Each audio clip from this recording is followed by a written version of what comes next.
Hello and welcome back to this channel. My name is Tamara and I'm a psychologist here in South Africa. Today's video will be focusing on working on fear. So working with life and using this powerful emotion, not against you but with you. Fear is actually produced in our amygdala, in our brains, to protect us from danger. So prehistorically, this emotion and the brain center that protects you is supposed to inhibit your actions from perceived danger or threat. The problem is in today's society, we perceive more threats than are actually presently available, which is what we call anticipatory anxiety. So we anticipate things will go wrong. We anticipate barriers that may or may not be there at present, and we create more obstacles than are necessary. So again, fear as part of anxiety is a fear-based and future-based emotion. So it distracts us from living in the present and taking things one day at a time, 1 minute and 1 moment at a time to see what is going to happen as life unfolds and as we pursue our goals. So the positive aspect of the amygdala and the fear-based response is to protect you. So when danger, real perceived danger, is coming towards you, you'll be able to flee the situation, and cortisol will stream the body, your pupils will dilate, heart rate will go up, and you'll be able to either escape, so we have a fight, flee, or freeze. So we have all those trauma responses in perceived dangers. The negative aspect of fear is that it can paralyze you. Fear can make you inhibit yourself so much that you're not partaking in life. You're not playing the game, often. And so many times fear can rob us of powerful opportunities for growth and learning and joy as well, because we're so afraid of something that may or may not happen that we've already sabotaged ourselves by not playing the game. How many times have you procrastinated on something that was so important to achieve your goals, or you haven't told someone how you felt about them, or you weren't vulnerable to someone that you really wanted to tell something to because you were so scared of how you were going to be perceived? Or how many times have you tried to be perfect in social situations or in your own life because you're so afraid of coming across as imperfect? Research actually shows us that the more imperfect you are and the more you are at ease with yourself in an imperfect way, the more relatable and likable you are to other people. Because think about it. Think about all your heroes that you really love.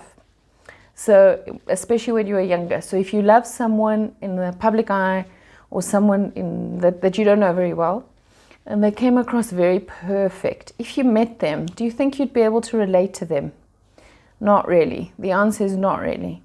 But as we age and we become more comfortable in our skin, in our bodies, and in our minds, we start to make peace in the trajectory of the lifeline and lifestyle, is you start to make peace with who you actually are.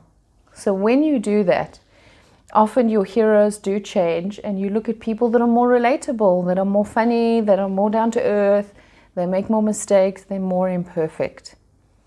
So what does that say about us? Is that we actually do want to connect to people that relate to something, a struggle that we have.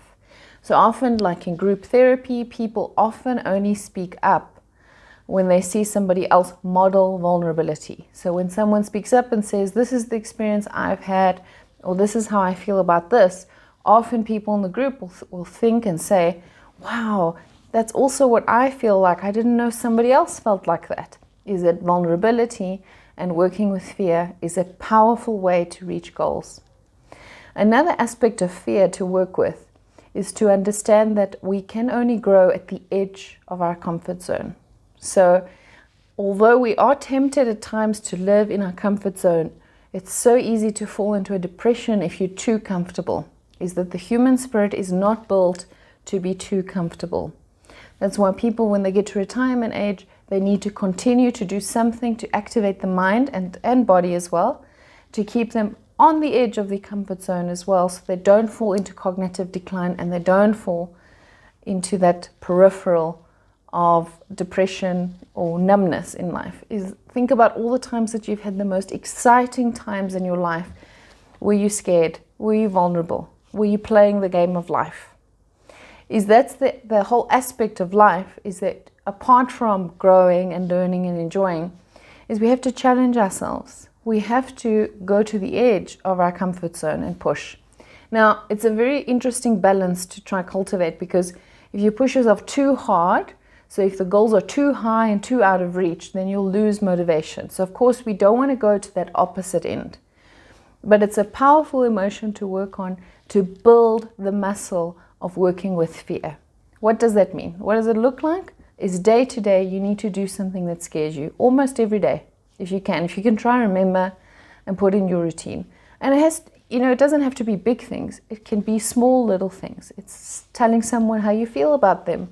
It's sending an extra CV to another employer if you're not happy in your job or you want to do something that pushes you beyond your comfort zone. It's learning a new language. It's starting a new social group. Maybe starting a new hobby you've always wanted to do and just postponed. Or if you go into an exercise class, go more forward so you're more in the center, or people will look at you, or you'll be more exposed, vulnerable. All of those types of things is think about when a lot of people get to the end of their degree or the end of something that they have to complete, is the last module is always the hardest, because you're at the end. You're at the end of getting to what you want, and there's more risk. There's more risk that you can fail because you're at the end. Is often people don't have anxiety in the first year or the first few modules, they get it towards the end.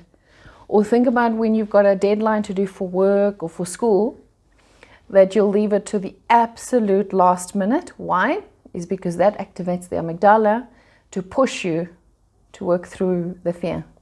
You can do that today. It doesn't need to happen in terms of pushing it right to the edge. You can do it absolutely every day. What is one of the best things to motivate you to conquer and work through the fear is to look at people on their deathbeds. There's no greater motivation than to see this.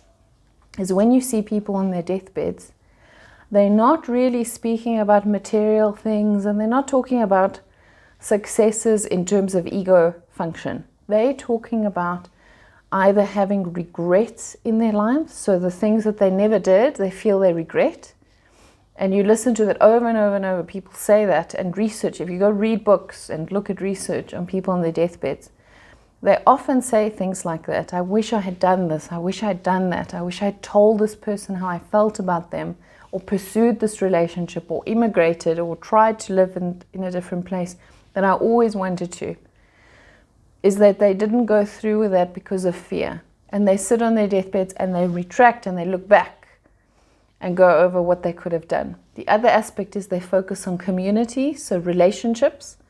And the only time often people on their deathbeds talk about success is more about the challenge of getting to a goal, not the actual goal itself.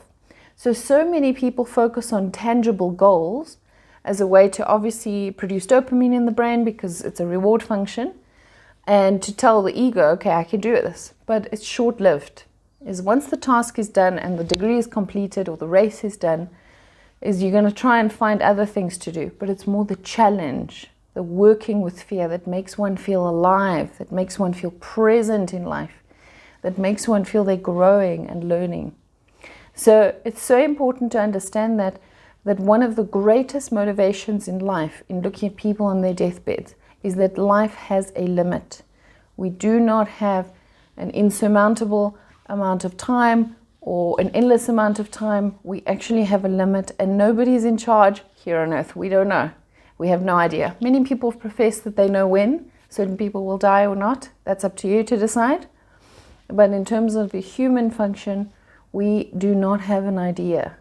So many people are walking around a little bit numb to that fact, and to understand that, well, I have a lot of time, I have 30 years to do this, and they carry on. Same as psychology of, if you've got a test to write and you've got it on Friday, you'll leave it till Wednesday, Thursday night to study. It's the same psychology in life, is people will leave it until eventually look back and they have regrets. Is why not take the time now? Why not grasp and do something scary today? Why don't you go send your CV to a new job offer, a new company that you like, and go through an interview process. Expose yourself to vulnerability. Go and ask out that person that you fancied or you've liked for a long time. Tell them how you feel. Risk rejection. What is the worst that's going to happen to you? You're going to get rejected, if that is the possibility, that's the worst, and then you can move on. And with time, integrate it into consciousness. With time, understand that when you get rejected, it's not you that they are rejecting, as in you're not worthless, it's possibly not a fit, it's possibly not, you're not the right type, or for them, or things like that, or same with the job offer. Why don't you go and start that business in your garage with one client, a tiny little business that you start with yourself. Invest in yourself, take time to yourself, risk, take risks, guys, take more risks. You're going to feel so much more alive. Do things scared. Now, it doesn't mean that the fear will dissipate, but you'll feel more alive for it and it will strengthen you. It's like building a muscle. So the more you work with fear, the more it changes your self-esteem, your resilience quota, and pushing you beyond your comfort zone. We always want to be on the edge. So again, don't go 0 to 100 as in insurmountable goals. But do something every day that you feel exposed, you feel vulnerable, you feel exposed to the risk of rejection. Think about that life is limited. We have a limit of how much time we have on this earth. What are you going to do with that time? Think about that.